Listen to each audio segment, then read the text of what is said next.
Bonjour tout le monde. Aujourd'hui je vous propose d'aborder les portes E. Donc les deux dernières fois nous avons vu les portes non et la dernière fois nous avons vu alors la porte OU. Donc aujourd'hui on verra, on va aborder la porte E. La porte E en fait c'est un circuit dont ces sorties, tout comme les autres portes, dépend de ses entrées. Donc elle sera constituée, donc la porte E sera constituée de minimum deux entrées pour une sortie. Pour que la sortie soit à l'état E, il faut que toutes les entrées soient également à l'état E. Donc comme nous l'avons vu pour la porte OU, il nous suffisait que d'une entrée soit à l'état E pour que la sortie soit à l'état E. Ici avec la porte I, il nous faut que toutes les entrées soient elles à l'état E pour que la sortie soit également à l'état E. Donc voilà un peu la différence entre la porte I et la porte OU. Alors concernant la représentation schématique, donc voici la représentation schématique d'une porte E. Ici une porte, c'est le symbole d'une porte E à deux entrées. On peut avoir une porte E à 3, 4 entrées également. Hein. Mais ici voilà, on représente une deux entrées dont on a l'entrée A et l'entrée B et alors la sortie. Et alors pour que la sortie soit elle à l'état E, il faut qu'il y ait une présence de signal ou de courant à l'entrée A aussi bien à l'entrée B pour que il y ait du courant qui circule alors à la sortie. Donc tout comme les autres portes, la porte E a elle sa table de vérité. Alors qu'est-ce qu'on peut voir par rapport à la porte E? On voit que si les deux entrées sont à l'état 0, on aura une sortie à l'état 0, donc aucun courant ne circulera. On voit qu'on a l'entrée A à l'état 0 et l'entrée B à l'état 1. Notre sortie, elle, sera à l'état 0. Fatalement du fait que c'est une porte E. La porte OU, contrairement à la porte E, donc elle aurait l'état E ici du fait que c'est 0 ou E serait égal à E. Ici en porte E, 0 et E égale 0 du fait qu'il faut que les deux entrées soient elles à l'état E. Donc là, dans l'exemple ici de l'entrée A à l'état E, l'entrée B à l'état 0, on aura une sortie à l'état 0. Maintenant, on aura l'entrée A et l'entrée B à l'état E, ce qui nous ferait alors une sortie à l'état E. Du fait que on a l'entrée A et l'entrée B à l'état E, donc on a du courant qui circule à la sortie. Alors voici une petite représentation d'un exercice le plus basique qui soit, qui représente une porte E. Donc qu'est-ce qu'on va retrouver? On va retrouver donc une alimentation. On va retrouver une résistance de 680 ohms qui va limiter le passage du courant dans la LED. Et alors on aura deux interrupteurs. Donc qu'est-ce qui va se passer?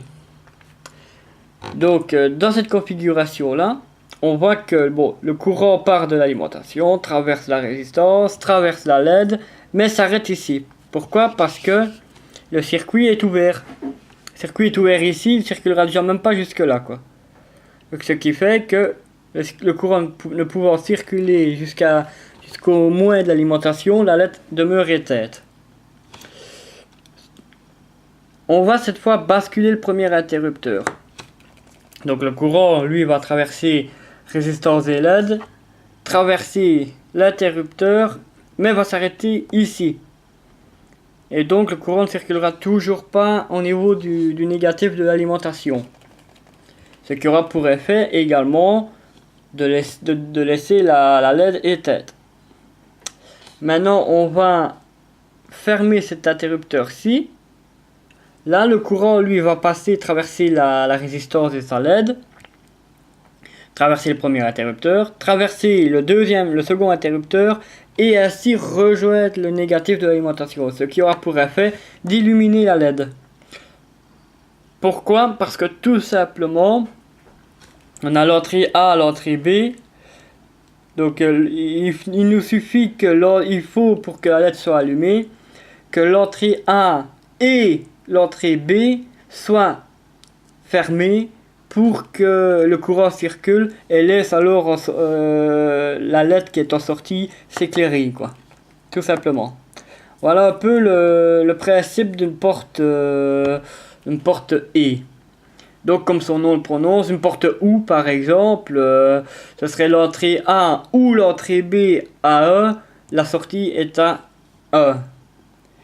Tandis qu'une porte E, c'est l'entrée A et l'entrée B, on les met toutes les deux à E, ce qui aurait pour effet qu'en sortie on aurait E, la LED serait illuminée. Voilà un peu pour la porte E, tout simplement.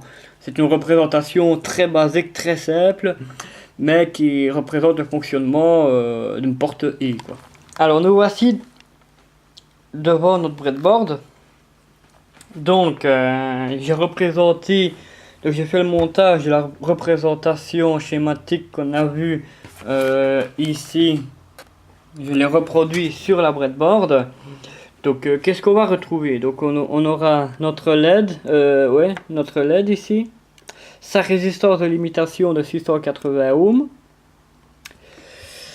l'entrée A donc représentée par un interrupteur, l'entrée B représentée par un deuxième interrupteur et notre alimentation, quoi. Donc alors voilà, donc on voit que l'alimentation là est allumée, mais la LED elle demeure éteinte. Qu'est-ce qu'il faut pour que la LED s'allume? Donc déjà, on va fermer la porte A. Voilà. Qu'est-ce qu'on voit? Eh ben, la LED est toujours éteinte. Parce qu'il n'y a qu'une entrée à l'état E. On va mettre la deuxième entrée à l'état E. Voilà. Et qu'est-ce qu'on voit? Eh ben, la diode LED ici est allumée. Ah, tout simplement. Donc, du fait que ça montre bien qu'il faut que et l'entrée B et l'entrée A, ou inversement l'entrée B et l'entrée A, soit elle à l'état E pour que la sortie qui est la LED soit à l'état E. Donc je vais fermer un interrupteur, je vais réouvrir un interrupteur. Voilà, on va se retrouver avec une LED éteinte. Pareil pour l'autre ici. Donc voilà. On voit que la LED elle s'est éteinte. Je vais le refermer cet interrupteur là. Voilà, là on voit que la LED elle s'allume. Donc voilà un peu, donc on voit que si une seule entrée seulement est à l'état E, la sortie elle sera à l'état 0. Il faut que toutes les entrées soient à l'état E pour que la sortie qui est la LED soit à l'état E, donc allumée. Donc voilà, alors voilà un peu pour ce qui est des portes E. Donc c'est une vidéo qui a été très courte, mais en fait finalement ça n'est qu'une suite par rapport aux autres portes, hein. Donc pour connaître par exemple la porte E, il suffit par exemple, on va reprendre la porte OU et alors réadapter la table de vérité et on trouve alors la porte non, quoi. La porte E, pardon. Donc voilà.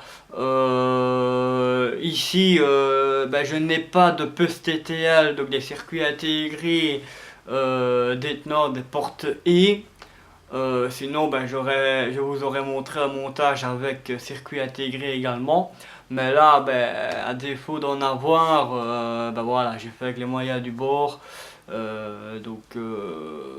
Mais qui est tout à fait une porte E, hein. Ça représente vraiment bien une porte E, quoi. Donc voilà. J'espère que ça vous a plu, que ça vous a permis de comprendre un peu le fonctionnement des portes et. C'est fort basique, mais voilà, c'est par rapport à mon avancement d'apprentissage. Et voilà quoi, dès que j'en sais un peu plus par rapport aux autres façons de faire des portes et ou des portes d'autres circuits logiques, je vous les montrerai de toute façon quoi. Donc voilà, en espérant que ça vous a plu, ça sera à la prochaine pour les futures vidéos de proto électronique. Bye!